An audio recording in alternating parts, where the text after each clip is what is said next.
Good evening friend, সবাই কেমন আছো? আশা করছি সবাই খুব ভালো আছো। আজকে রাধা অষ্টমী, তো সবাইকে রাধা অষ্টমীর শুভেচ্ছা জানাচ্ছি। আর কে কে আজকে রাধা অষ্টমী ব্রত পালন করেছো একটু কমেন্ট করে জানাবে, ঠিক আছে?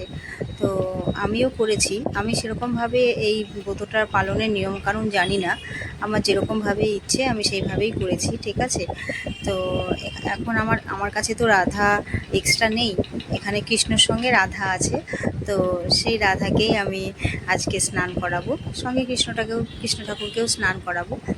তো তোমরা কে কে করলে একটু কমেন্ট করবে কিন্তু। আর গুড ইভিনিং এই কারণে বললাম, কেননা ভিডিওটি আমি এই সন্ধ্যাবেলা এডিটিং করেছি, আর দুপুরবেলা যখন পুজো করেছি তখন ভিডিওটা করে রেখেছিলাম। তো আমার ঠাকুরের যে জামাটা পরানো ছিল সেটা আমি খুলে দিলাম, দিয়ে এখন ঠাকুরটাকে স্নান করাবো। তো সবার আগে আমি একটু জল দিয়ে, গঙ্গা জল দিয়ে স্নানটা করিয়ে নিলাম। তারপরে আমি দুধ দিব।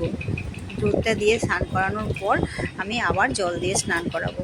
তো তার আগে ঠাকুরটার গায়ে একটু ভালো করে একটু ঘি মধু দিয়ে দিলাম, দিয়ে একটু ঘষে নিচ্ছি, ঠিক আছে? তোমরা কে কীভাবে করলে আমি জানি না, আমি এইভাবেই করেছি। জানি না কতটা কি ঠিক বা ভুল, সেটা আমি জানি না। আমার মনে হয় কি বলো তো, পুজোটা যার যার নিজের নিজের একটা ভক্তির ব্যাপার, মনের ব্যাপার। এতে খুব বেশি যে নিয়মকানুনের প্রয়োজন বা নিয়মকানুনের দরকার আছে সেটা কিন্তু না। মনের ভক্তিটাই আসল, সেটা আমি মনে করি। এখন জানি না কে কীরকম মনে করে বা কী। হ্যাঁ, নিয়ম মেনে করলে, নিষ্ঠার সঙ্গে করলে সেটাও ভালো, সেটা কিন্তু আরও ভক্তিটা বাড়িয়ে দেয়, ঠিক আছে? কিন্তু সব নিয়ম তো আর মানা যায় না, বা সবাই যেভাবে করে সেটা তো সম্ভব না। আমার মাকেই যেরকমভাবে দেখি পুজো করতে, সেইভাবে কিন্তু আমার পক্ষে পুজো করা সম্ভব না, ঠিক আছে? মা সকাল থেকে শুরু হয় 7টা থেকে দুপুর 12টা 1টা বেজে যায় পুজো করতে করতে। তো সংসারের যারা সংসারী মানুষ, আমরা যাদের বাচ্চা কাচ্চা আছে, কাজকর্ম আছে, অফিস আছে, বা বাইরে কাজ করে, বা বাড়িতে যারা রান্নাবান্না করে, বা এক্সট্রা অন্য কাজের সঙ্গে যুক্ত আছে, তাদের পক্ষে কিন্তু ওইভাবে শুধু ঠাকুর নিয়ে সারাদিন পড়ে থাকলে তো চলবে না, বলো? হ্যাঁ, ঠাকুরকে তো অবশ্যই ডাকতে হবে, কিন্তু কাজ করতে করতেও কিন্তু ঠাকুরকে স্মরণ করা যায়, ভগবানকে ডাকা যায়। সেটা আমরা অনেকেই করে থাকি, ঠিক আছে? তো আমি এইভাবেই করি। আমার কিন্তু পুজো করতে খুব বেশি সময় লাগে না।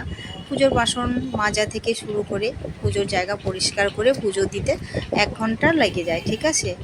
তো কোনো দিন আবার 1 ঘন্টার আগেই হয়ে যায়। যেদিন বাসনটা যদি আমি পিতাম্বরী দিয়ে না পরিষ্কার করে শুধু এমনি মানে সাবান দিয়ে মাজি, তাহলে কিন্তু অতটা টাইম লাগে না। তো আমি ঠাকুরটাকে আবার নতুন একটা জামা পরিয়ে দিলাম। পরিয়ে দিলে ঠাকুরের গায়ে যে গয়নাগাটিগুলো ছিল, মালা টালাগুলো ছিল, গয়না বলছি দেখো, যাই হোক, এগুলো তো ওদের গয়নাই, আমি তো সেগুলো আবার একটু পরিয়ে দিলাম। এগুলো পরানোর পরে না ভালো লাগে দেখতে। তো মুটুকগুলো ওদেরকে পরিয়ে দিচ্ছি, ভালোই লাগছে। একটু পরিষ্কার হয়ে গেল, অনেকটা নোংরা হয়ে গেছিলো মনে হচ্ছিল, ঠিক আছে? তো পরিয়ে দিলাম। আর তোমরা কিভাবে করলে বারবার বলছি, একটু কমেন্ট করবে কিন্তু। আর কে কে করলে সেটাও জানাবে। আর এদিকে আমি তারপর ঠাকুরের বাঁশিটাও হাতে দিয়ে দিলাম। দিয়ে এখন স্নান হয়ে গেল কমপ্লিট। এবার আমি মানে যেখানে স্থান সেখানে বসিয়ে দিলাম। তারপরে আমি এবার গোপাল সোনাটাকেও স্নান করাবো, আমার গোপালটাকে। তো গোপালটা না, যে মালাটা যেটা পরিয়েছি আমি, কাঠের মালাটা, তুলসীর মালাটা, কাঠের বলছি, তো সেই মালাটা একটু না ছোটো হয়ে গেছিলো। তো সেটাকে একটু বড় করে দিলাম। তো এখন আমি এই যে প্রদীপটা ধরাচ্ছি। প্রদীপটা যখন ধরাই না, আমার খুব ভালো লাগে। আর প্রদীপের শিখাটা দেখো আমার একবার হাতে পড়েছিল, তো সেটা কিন্তু এখনও দাগটা মুছে যায়নি, এখনও আছে।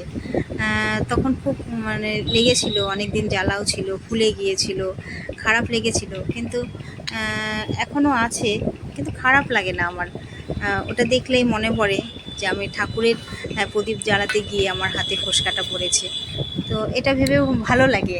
জানি না, লোকে সবাই হয়তো শুনছে ভাববে কি পাগল মতো প্যাচাল পেরে যাচ্ছে।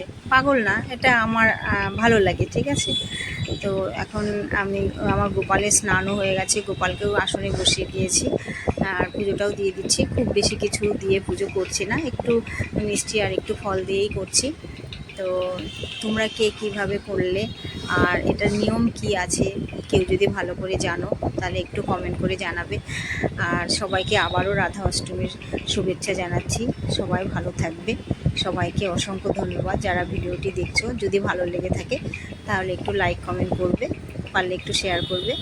আর যারা ইউটিউবে দেখছো তারা পারলে আমার চ্যানেলটি একটু সাবস্ক্রাইব করে দেবে, ঠিক আছে? তো সবাইকে অসংখ্য ধন্যবাদ, সবাই ভালো থাকবে। Tata, bye bye.